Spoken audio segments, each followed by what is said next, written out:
In all my years gaming, I've never witnessed such a massive amount of destruction done in such a short space of time.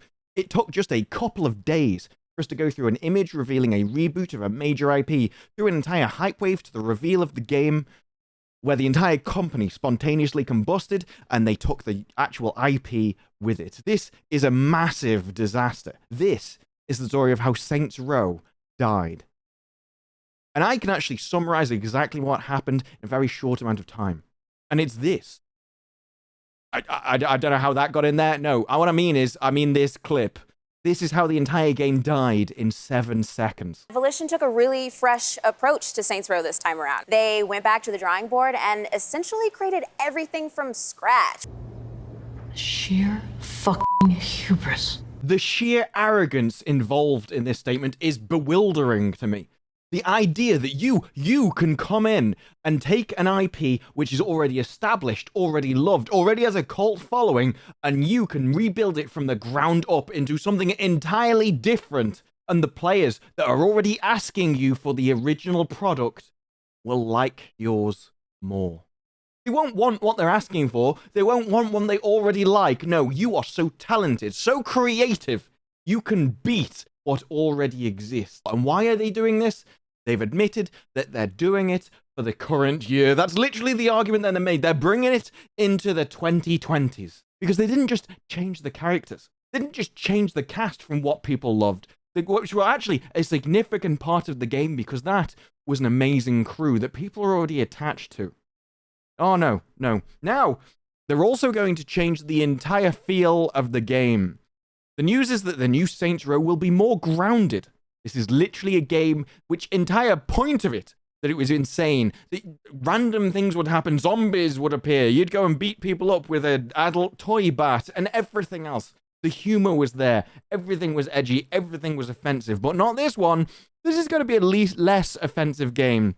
But even Kotaku agrees, and they really don't want to, because as much as they would love to talk about the tiresome whining about political correctness and what have you, they actually then go to say, the problem is that Saints Row was a series that understood how extraordinary silly games could be, where almost no others do, and now it is apparently reverting to the dreary norm.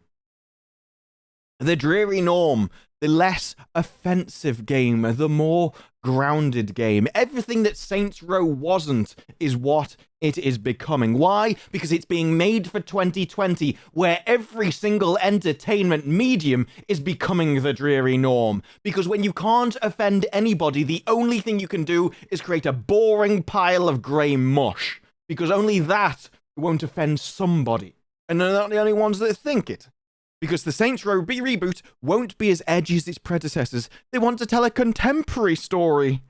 Saints Row is getting a complete reboot, and it's just called Saints Row. All those wacky antics, the fun bits of the game, and diving into computers, killing zombies for Burt Reynolds, becoming president and ruling the world.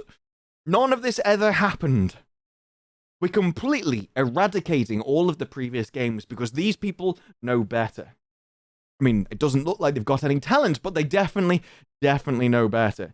And actually, PC Gamer tries to explain it. What's probably not returning is the exact tone of humor, the good bits of the game, that players might remember from Saints 3 and 4. I remember laughing at Saints Row when I played it 10 years ago, back before everything was destroyed. But it took some Googling to remember how edgy it was. Between memorable set pieces was casual moments of things that weren't actually bad, but I'm going to try and label them in order to give my argument more weight than it actually deserves. The sort of stuff that I breezed by in all media when I was a dumb 15-year-old. Yes, because when you were 15, you were actually normal, but now you've joined PC Gamer, you've gone through university, and you've come out the other end as just a sad, easily offended little snowflake. A piece of paper that gets injured by everything and thinks that everyone else is as weak and feeble as you are.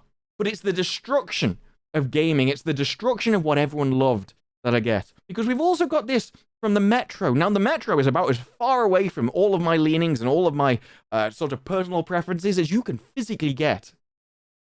But they actually do explain why fans hate the Saints Row reboot. This is someone that they're pandering to. The Metro writer is the kind of target audience for these people, and they still hate it. And he agrees with me. Now, I never played the second one, but the third one I've played so many times at this point. And the fourth one, yes, it went off the rails because the superpowers were really overpowered. So I wanted it to get back to what Saints Row really was. They actually point out a lot of the problems that actually comes from everything else, rather than the actual humor being removed. No, for these people, it's the characters, because the character designs is horrible. They're boring. It's meant to be a mature-rated game, but everyone's just comparing it to Fortnite. And that's obviously the audience that Volition is going after. Because violent gangsters murdering each other and taking over a city is the total sort of thing that we should be encouraging tweens to play. And that is the first and last time I will ever use the word tweens. Actually, no, I guess technically that was. And once you realize that's the audience they're going for, everything else rolls into place. The dumb dialogue, the bland looks. It's hard to tell how funny the game is meant to be, because the supposed jokes, but a lighter tone and hipster characters, are horrible. What they should have done to properly reboot the game is go back to a serious game with the proper characters and actual violence. And absolutely, because it's a game. It's meant to be fun. It's meant to be wacky. And Saints Row is meant to be edgy. It's what changed it. What separated it from GTA. It wasn't just GTA, despite what people think. But some people are full of cope, and they're really trying to drill up this fake story, this fake narrative, what it actually is. And it doesn't land at all. Because, according to Engadget, Saints Row is getting a gritty reboot. Gritty. Gritty. Gritty. I mean, honestly, I have no idea why they've chosen this character to be their lead one, because that is probably the most stereotypical haircut you can actually get. And they actually showed the actress. The actress at the start who was talking about the game is meant to be this character, except they not nothing alike, don't have this haircut, because she doesn't have the shaved sides of her head. Her hair is longer. It's going to completely style it. It's not combed over like that. And most of all, it's not green. Honestly, I don't know what they were going for, but if you're going to use an actress, you should probably make her look like it.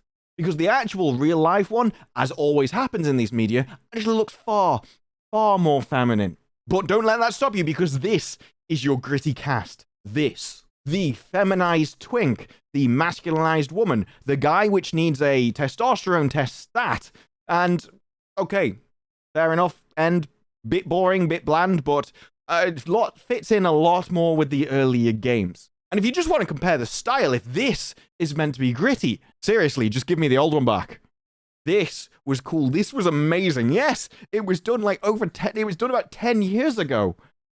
But those people are people that want to play in a game. Give me those people back. And it wasn't just how they looked. It was their personalities. It was their interaction. It was everything about the gang worked. And as they expanded the crew, it was just fit in more. Yes, you can say it's stereotypes, but the stereotypes were awesome. It played on that. That was part of the comedy. But again, the entire style, the artwork, it was better. The people were better. The characters were better. But this didn't end here. This wasn't just the destruction of the game. Because when you annoy fans of a series that they loved for multiple games, they're going to give you feedback. It's expected. You have deliberately gone out and destroyed everything they like. Deliberately. You went back to the drawing board from scratch and said, I know better what you want than you. And unsurprisingly, you don't. And you build your game that's meant for everybody. You build it for you. And you destroy what they love in the process. They tend not to like it. I don't know, but it seems to me like that's fair enough. So they made the original post, and what you get this. A fair and balanced response. It says, I know you guys won't listen, but if you want fans to stop complaining and giving you all everything, maybe, just maybe, replace these clowns and give us the real Saints. It doesn't even have to be the old crew, just real gangsters. That would honestly clear up a lot of the hate that you guys are getting. And it would. Now, personally, I want the old crew. I want those characters. I like those characters. I like the interpersonal relations between those characters. You probably don't have to use the actual voice actors from back then, because they might be hard to get at this point. But also, it's been 10 years, and so I wouldn't know their voices. But I want those characters. I liked their interactions. I like the personalities. They fit well together. But this guy doesn't even go that far. He just doesn't want this. He doesn't want this. And that is understandable. That is fair enough. But not to Saints Row, though. No. Because when your customers are angry, the thing that you should obviously do to your entire customer base, that you really want to give you money, is this. With all due respect and at long last, shut the fuck up. So when you come out with this, when someone comes out with legitimate criticism of what you've done, how you've treated them, maybe you should be a bit nicer to them. You're the arrogant person that thinks you know better than what that character, what that person liked. If anything, I'm not a hater. I was defending you guys when people called you a GTA clone, which wasn't true at all, and it's true, it's not. They were different. Of course, now what made them different is all being removed. But don't let that stop them. Now I feel like I've wasted my time defending you guys. Boss once said, the Saints used to mean something. Only whatever that seemed to remember that is me and Gat. No, did they apologize? Did they say that it was all noted? Oh, no. We're just going to triple down. We're not backing down on this game. We get it. It's new and it's a shock to be a reboot like no other. The reason there's a reboot like no other, everyone else had more sense. And the thing is with games, when they flop, they tend to take the companies with them. Because these aren't just movies where you can film for a couple of months and away it goes off into a back room somewhere and the actors can pop out another one. Games take years of hard work and lots of money. We get it, it's new and it's a shock to be a reboot no other. That GIF was supposed to convey that. What? It was supposed to convey that he was in shock? No, you were saying he was a hater. And a hater isn't someone that has genuine criticism. No, it's someone that hates for no reason. You were crapping on them, is what you were doing. It was an insult. You treated your customers like filth. But no, apparently it was meant to convey some nuanced message that you just weren't too intelligent to understand. It was above you. You can't understand my nuanced criticism. My fourth dimensional take of haters gonna hate. This was all done in a couple of days. That last post was done on the 27th. The game was revealed on the 25th. And before that, the picture came out about 2 days before. In 4 days, this game went from one of the most hyped IPs for Gamescom. This was the first game that was announced. It was the warm-up act. And it crashed and burned because it disrespected the fans. It disrespected what they wanted. It knew what they wanted. It already existed, and they deliberately destroyed it. Deliberately went back because we're not making things for you anymore. We're making it for 2020. We're aiming this at the younger generation who, coincidentally, also don't like this crap. Like, I don't know if this character just comes off a conveyor belt somewhere. I don't know if there's just some kind of pre-sold image that they give to literally everybody, but you couldn't get more stereotyped. If what you were going for was diverse, you probably shouldn't use the character, which is in every single game nowadays. Literally, that haircut, I've never seen a more common haircut. And this group of collective people. Bow ties aren't cool. But I don't care who says they are. Including the bow tie. Yeah, it's cool. Bow ties are cool. Bow ties are cool. Bow ties are cool. What kind of tie is that? A cool one. So when you come out with a game that we built it from the ground up to be fresh, and you come out with the most festering, rotten pile of trash I've seen. What was fresh was the old game. That was different. That actually took the GTA game and made it its own. And you remove everything that made it different, everything that made it fresh, and you've replaced it with this rotting filth. This isn't Saints Row. This is simply a skin suit of what it was. You've taken the name, you've hollowed it out, and you've replaced it. So no, I'm not surprised that players don't like it. And honestly, I'm not surprised at the kind of response that they got from Saints Row Media and the game development team. Because the people that make this are the people that I would expect that behavior from. That guy did nothing wrong. He offered objective criticism, useful criticism, constructive criticism, and you treated him like trash. The customer is always right. The people enjoyed what they had, and if you wanted to make this, you should have made a new IP, because this is not Saints Row. And so with that, honestly, I don't care about your game anymore. I went from incredibly hyped and excited about it. What would have been one of my most looked forward to games of, 2022 as it's coming out. And I went from that kind of level to despising everything about you and your company in one trailer, one presentation, and then this Twitter storm afterwards.